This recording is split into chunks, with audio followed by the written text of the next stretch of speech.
Alas 9:26 tinbanggi kan nakaaging Domingo, kan mahagop sa CCTV ang pag-abot kan sarong motorista sa gate kan sarong residensya, kung saan may nakapark may na sarong motorsiklo. Makalihis ang sarong minuto, buminabaan motorista sa iyang motorsiklo, danga nagturutindog asin nangalagkalag. Makalihis ang pirang segundo, ruminaniini sa nakapark na motorsiklo, asin pigpurbara ng buksan ang U-box kaini. Kan astang malunad na ini sa iyang motorsiklo, luminuwas ang tulong kalalakihan asin kinompronta ang sospek. Sigun kay Police Major Walter June Penedo, ang hepe kan Erosin MPS, nangyari ang insidente sa barangay San Juan, Erosin, Sorsogon, kung saan binistuninda ang suspect na si Noel Madronio, 42 anyos, kan barangay Dangkalan, Bulusan, Sorsogon, na nagtatrabaho bilang delivery boy sa sarong water refilling station sa barangay Buenavista, Erosin, Sorsogon. Base sa investigasyon, pasiring ang suspect sa harungkan sa iyang amo nga ni manubli nin sintabo. Alagad kan maagihan ng motorsiklo, bigla subuot na isipang kan suspect na bukasan ang U-box kan nasambit ng motorsiklo, hasta sa ini ang makorner.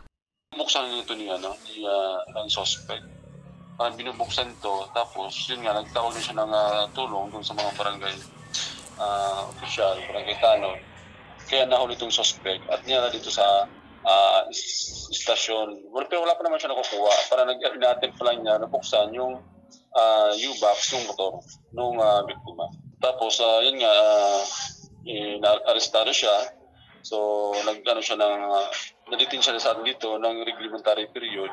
Tapos kaya umagaan, kaya napasunod natin siya. And then, papalan natin ang kaso regularly. Tulos na pig-turnover sa barangay ang suspect dangan pigdara sa hipatora kan pulisya. Makalihis ang reglementary period, nakaluwas na sa kulungan ng suspect. Alagal, maatubang ini sa reklamong attempted robbery.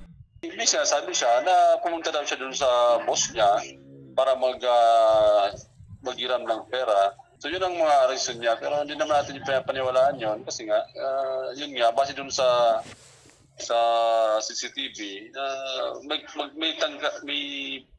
tangka talaga magnanakaw siya.